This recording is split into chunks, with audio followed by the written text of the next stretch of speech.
The Green Hornet.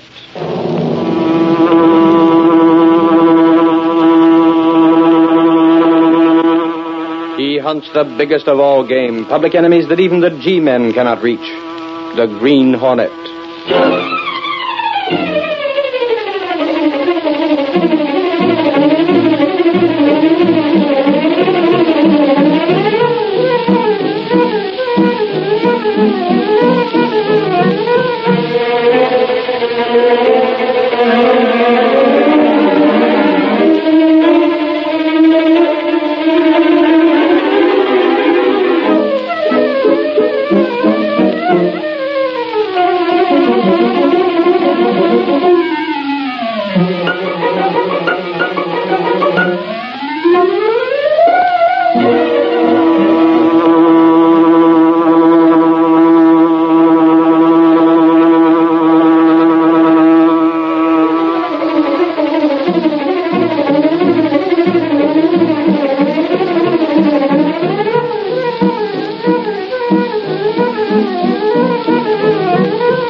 The Adventure of the Ghost Who Talked Too Much.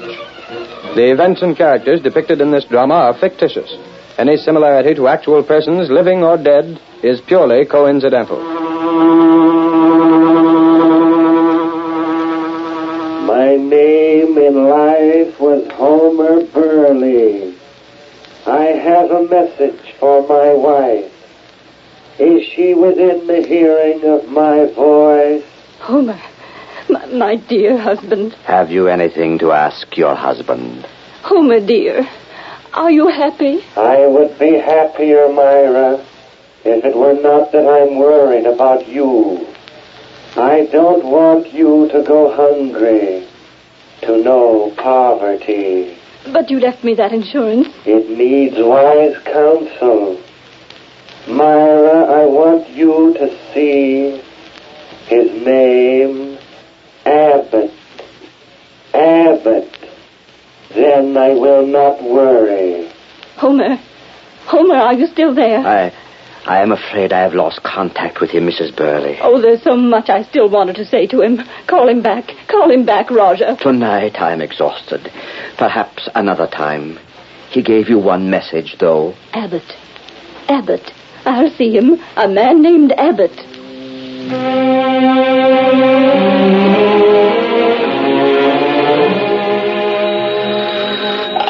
Mr. Abbott's office. An appointment? Have you met him before? Very well. Please come at 3 tomorrow. Yes, I'll put your name down. Thank you. Goodbye. Is Abbott in his office now, young lady? Oh, yes, sir. It is time for his daily reading. Of course, Roger. Please go right in. He's waiting for you.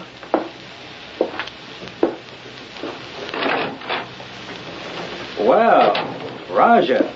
The time has come, my friend, for a study of your day's horoscope. My checkbook, you mean? That's it, Abbott. How is business? Going good. Since you moved into that swank headquarters. I had a couple new ones in yesterday and called back their husbands. Women with cash? Of course. I made sure they had dough before I went after them. Good going. I'm branching out some more, Abbott.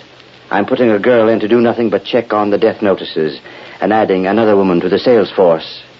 Sales force? Of course. After I've learned considerable about a certain widow, she has to be sold on the idea of coming to me for an interview and a sitting, doesn't she? Well, I'll be... Roger, you're all right. Furthermore, Abbott, we're not going to be quite so barefaced in taking their cash for wildcat stocks. What do you mean by that? Precisely what I said. We're going to run this office of yours more along the lines of a dignified brokerage house and actually make some legitimate investments for some of these people. We can run a lot less risk with the law and still make a big thing of the business. Now, look here, Roger. Suppose you run your crystal gazing emporium and let me run this investment office. As long as you run it along the lines I consider intelligent, you may run it. Otherwise, I will interfere. But I'm all right. I don't propose to see both of us land in prison, you see. I've done all right so far. And I will see that you continue to do all right. Now, how much have you taken in since yesterday? Mrs. Wilder came in with $5,000 to invest. What did you do with it? Sold her some Continental merchant stock. That is utterly worthless. Sure. But she won't know that for a long time. The profit on that deal was $2,000. Anything else? That's all. Abbott, you are a fool to try and double-cross me. What do you mean? Do you think I have so many facilities for gathering data without using them for the most important angle of my business? You seem to forget a matter of $500 you took from a woman named Joyce. Moreover, Mrs. Wilder left $10,000 with you, on which my share amounts to $4,000. Who told you I'll that... take the money in cash, Abbott, and don't take such risks. I might decide to find another broker to work with me. You try that and I'll land you in jail. You will land me in jail for what? You're in this racket as deep as I am. That's a matter of proof, my friend.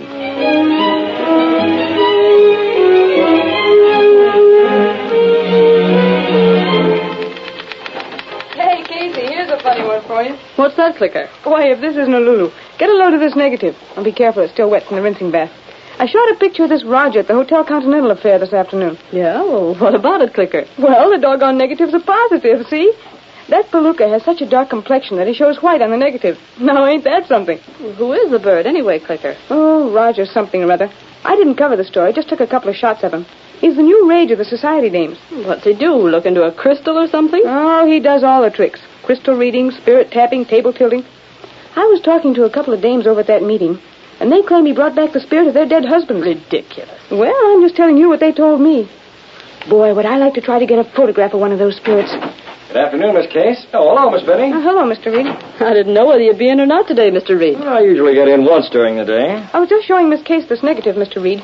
It's that new sensation in the spiritualistic world. Who's that? The Roger. Oh, a couple of the girls were talking about him last evening. I tell you, that guy's a sensation. He's got everybody talking about him. He also has a good press agent. He's hammered at us from the time he first showed up in town. Sent enough stuff in the office here to fill half a dozen of Gunnigan's wastebasket. No wonder I'd never seen any of it. Gunnigan is allergic to fakers, fakes, and racketeers. And press agents. No wonder the stories on the Roger didn't get by him. He probably thought you might let one of them see print. Well, you suppose this Roger really has something on the ball? He's got just enough on the ball to make himself a fortune. But you know, Mr. Reid, there are no ghosts. I'm surprised that the law doesn't step on a man like that. I don't know why the law should. Well, in the first place, he's obtaining money under false pretenses. Yes, but Mr. Reid, he really does give people some comfort. Don't you think so? Comfort? Maybe there's something to that, Mr. Reid. I hadn't thought of that angle. If it gives a woman comfort to think she's hearing from her departed husband, well, it's surely worth whatever Roger charges. Unless he goes beyond that. What do you mean by that? I've heard of men like that aren't satisfied with the fees they charge. They suggest investments for people and use that as a means of robbery. However, we have a newspaper to run. Look here, Mr. Reid. Yes? I'd give a week's pay for the chance to take some pictures at one of those seances. You'd give a week's pay? Boy, that would be something new. Why not let me sign up for one of his weekly meetings and take along a hidden camera and some flash bulbs? Maybe if the ghost appears, I can get a picture of him. Picture of a ghost? Wouldn't that be something? Miss Benny. Huh? The Daily Sentinel couldn't endorse such an unethical proceeding. Oh, that's what I was afraid of. I'll be in my office, Miss Case, if anyone calls. Very well. And, by the way, if someone should happen to already have a good picture of a ghost taken at a seance, I'd be interested in seeing it. We might use it for a Sunday magazine picture. I get it. Look here, Casey. Don't you worry about someone just happening to have that sort of a picture. I'll be around with one inside the next couple of days. Hiya, Clicker. Hey, Click, how's the girl photographer these days? Hi, gang. Hey, Lowry. Huh? This way, fella. I want words with you. Oh, what's up? Come on over here where the super snoopers won't get an earful of my plans. I need cooperation, and you're the guy to give it to me. Right here will do. Sit down on the edge of the desk or someplace. I gotta make a call. Look through that drawer, will you? For what? See if you can find that small camera of mine, the Leica. Candid camera shooting, huh? And how? Here's the number. Hey, did it ever occur to you that you could clean out this drawer sometimes and make things easier for yourself? Careful you don't break any of those filters. Hey, Scott, how do you know what's in here? There's the Leica down at the bottom. Pull out that photo flash attachment, too. Where are you going? We're going to a spiritualistic seance, Lowry, and get a picture of a ghost. Hey, have you gone screwy? Maybe so. This what you want? That's it. Close the drawer now. I'm going to try to horn in on one of the meetings this Roger has in that new swanky apartment of his. You go out of your way looking for trouble, don't you? Wherever there's trouble, there's a picture, Lowry. And I'd go a long way for a good picture. How much money you got? Money? What's that? No fooling. Borrow a couple of bucks, will you? I got to get a couple of flash bulbs and... Say, Lowry, have you got a suit that's pressed? We have to dress up to go there? Well, you have to look civilized. Roger has quality folks at his meetings. Oh, here he is now. Is this the Roger studio? Well, I'd like to know if it's possible for me to attend one of his meetings. One of the seances, you know.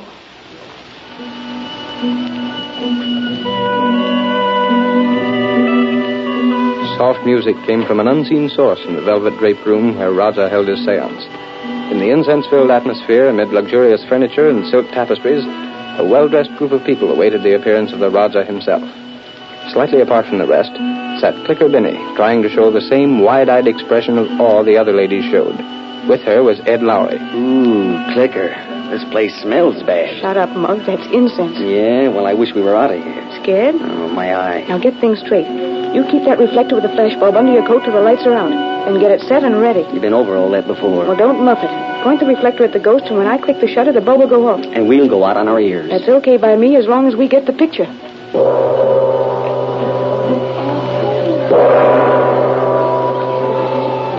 The Raja stepped from behind heavy drapery, with his head swathed in a turban of royal purple and a gown of similar color, came to within a few inches of the floor. His deep-set, heavy-lidded eyes surveyed the people in the room for a minute, and then he took his place at the head of a table and motioned wordlessly for the others to gather close to him. As they did so, the lights became dimmer, and then the room was dark. In an adjoining room, a man and woman stood with many yards of cheesecloth draped about them. To commune with the spirits that lie beyond the grave, I must ask that all of you remain absolutely silent and concentrate on the hope of seeing one who was dearly beloved by you in life. While you concentrate, I shall place myself in a state of mind that comes close to the borderline, beyond which no person once crossing has ever returned in body. In a moment, if conditions and atmosphere are right, it may be possible that the voice of someone who means much to one of you will make itself heard. Then, if absolute silence prevails and nothing happens to disturb the spell, this spirit may come and let itself be seen. If it is recognized by any one of you, please speak softly and address it by name. I'm to go out first tonight, Jane. I wondered who's going to call you Daddy this time, Greer. Not so loud. Where's the megaphone? I've got to get the old sepulchral spirit in my voice. Right here. Drape this stuff around me now. Get the megaphone up to the wall there and start talking. The Rogers press the signal button. Right. Someone is near the borderline, calling to me. That sounds like John. I must caution you not to speak out until you see him and recognize him. Someone calls me. I hear a voice. I hear a voice. Who calls me? I feel a presence in this room. Someone from the hereafter is calling for attention. Come, give me your name. My name was John. John. John, will you let us see you? Someone is calling for me. I will let myself be seen. Come, John. A friend of yours is here. I would like to have a word with him.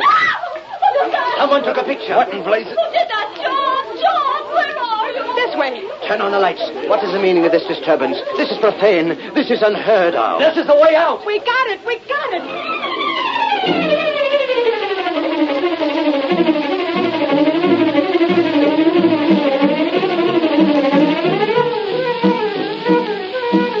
The curtain falls on the first act of our Green Hornet adventure. Before the next exciting scenes, please permit us to pause for just a few moments.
Now to continue our story. When Britt Reid heard through society friends that Roger, the spiritualist, was using his supposed occult powers to persuade widows to trust their money to his accomplice, he had Clicker Binney get a photograph of the specter at one of the seances. The next day, when Britt Reid came to his office, Ed Lowry was there before him. The girl got a beautiful shot, boss. It shows that fake up to a fairly well. Good enough, Lowry. We can use that photo in a Sunday supplement in a few weeks. I'm planning on a feature story dealing with these racketeers and ghosts. Well, I can contribute. How's that? Well, I can contribute. There have been a lot of cases where women have been told by the crook they thought to be the spirit of their dear departed to go and sink their cash into phony stocks and bonds. Where did you get that? Police headquarters. They've had complaints on Raja. They have? Yeah. That's odd. And the other evening, a couple of women were telling me about him. They'd been sent to a man named Abbott. That's the guy. He sold them stocks that weren't worth a hoot. That's what the cops were told. But the law can't prove a thing. I know it. Yeah, perhaps an expose in the Sentinel would do some good. That's what I had in mind, Lowry. Roger'll sue if you mention him. Well, let him sue. And it won't get anywhere, boss. That's the tough part of it. He'll fold up and move to another city if things get too tough here. There's no way to get the goods on him, and less chance of linking Abbott up with him. Yeah, it's a confounded shame that this sort of thing can go on unchecked. You're telling me? Well, I say the way Raja and Abbott worked the racket, it's almost foolproof. Where's the picture Miss Binney took? Here, take a look at it. Say, that is something. Isn't that a Lulu? Oh, it's a darn shame the cops can't take that as evidence. It wouldn't mean a thing. I know. Roger didn't charge anything for the seance, so the law can't touch him. Hang it all, it's the old story. The law can't touch him.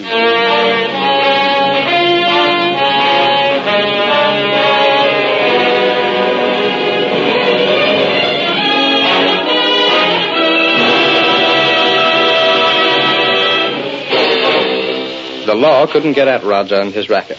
But Britt had deeper plans when he arranged for the picture to be made.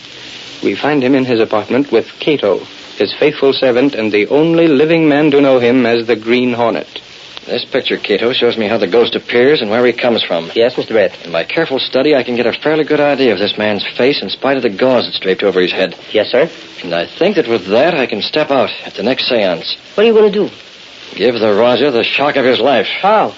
The Green Hornet's going to a seance. The next ghost that Roger summons from behind those drapes is going to have altogether too much to say. Now we've got to make some plans, some rather elaborate plans. Yes? You'll be in on them. He uses a phonograph, Cato, that's probably played from the same back room that the ghosts wait their turn in. What about that? Now, let me see. Abbott, that's the name of the bird that handles the financial end. Yes, sir. I'm going to give him an invitation to the next seance. I wonder what he'll have to say. He won't dare say much in front of the guests. Neither will the Raja. But after the guests have gone, I wonder.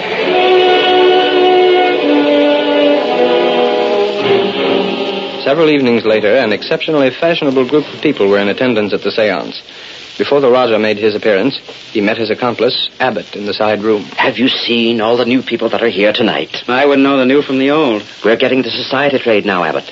People with lots of money. Not so loud. They can't hear me in the next room. What are you going to do here anyway? Sit in. Sort of unusual, isn't it? Any objections? No objections, of course. Glad to have you here. I just thought I'd see if you weren't trying a little double-cross on your own hook. Whatever gave you that idea, Abbott? You've been mighty quick to suspect me. I had sufficient reason to. Okay, Raja.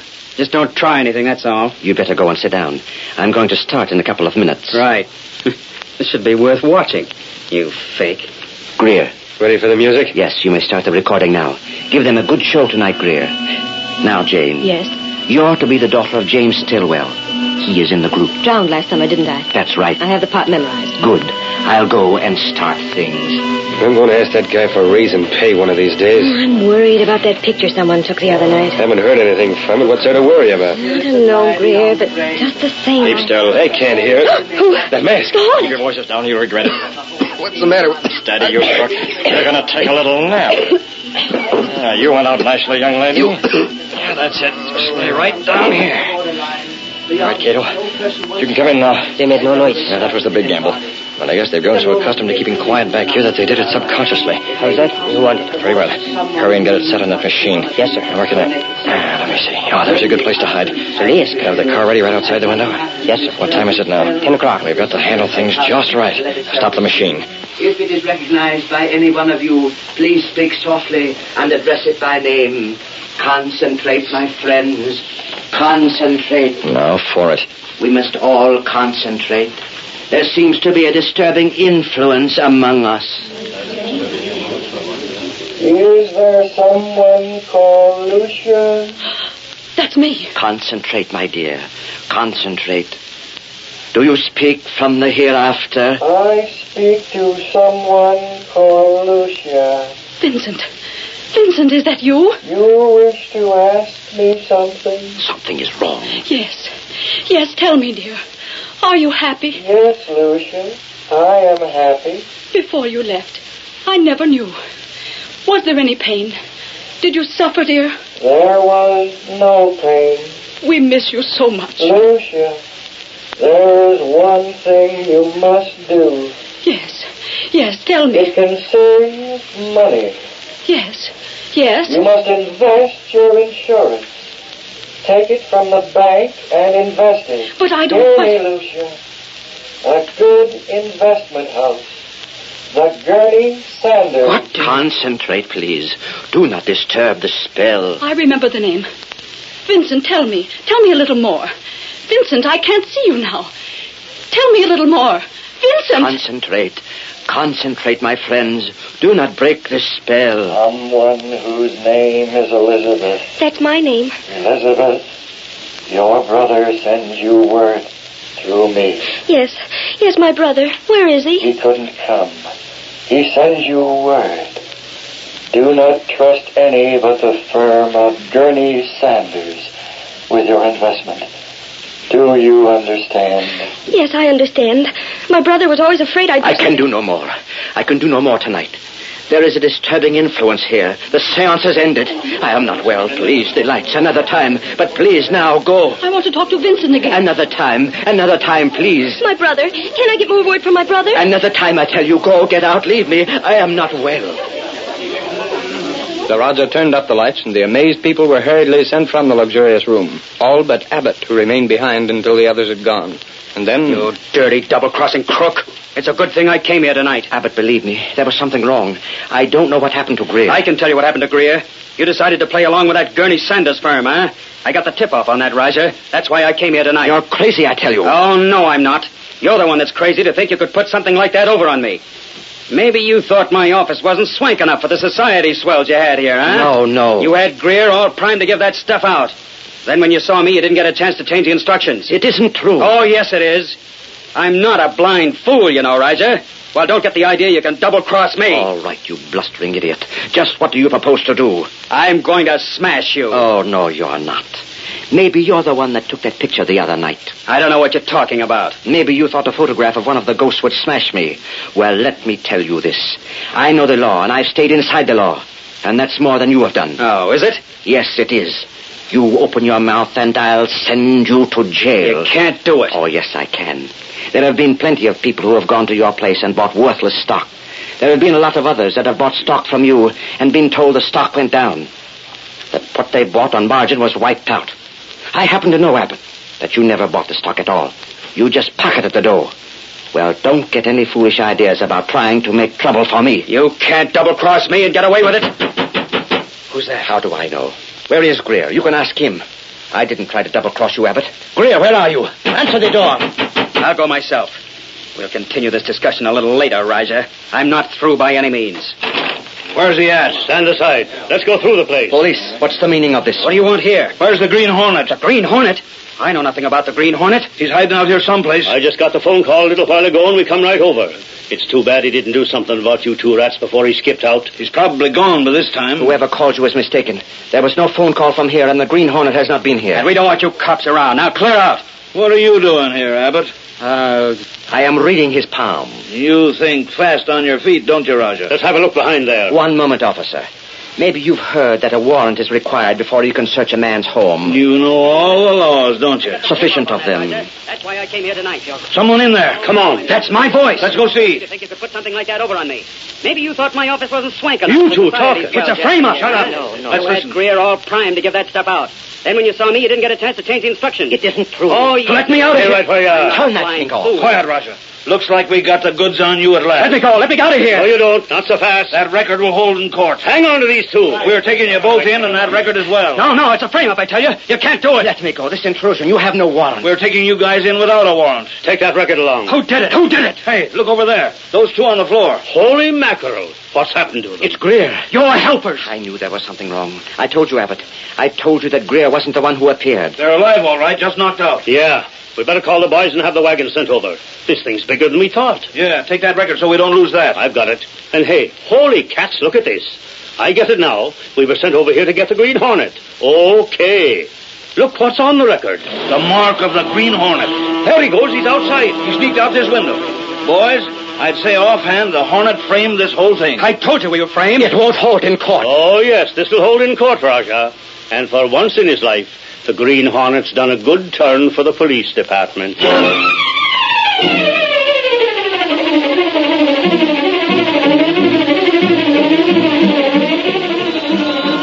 Sentinel Street paper! Read all about the Raja! Green Hornet that spiritualist! Green Hornet to the North! Sentinel Street paper!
The story you have just heard is a copyrighted feature of the Green Hornet Incorporated.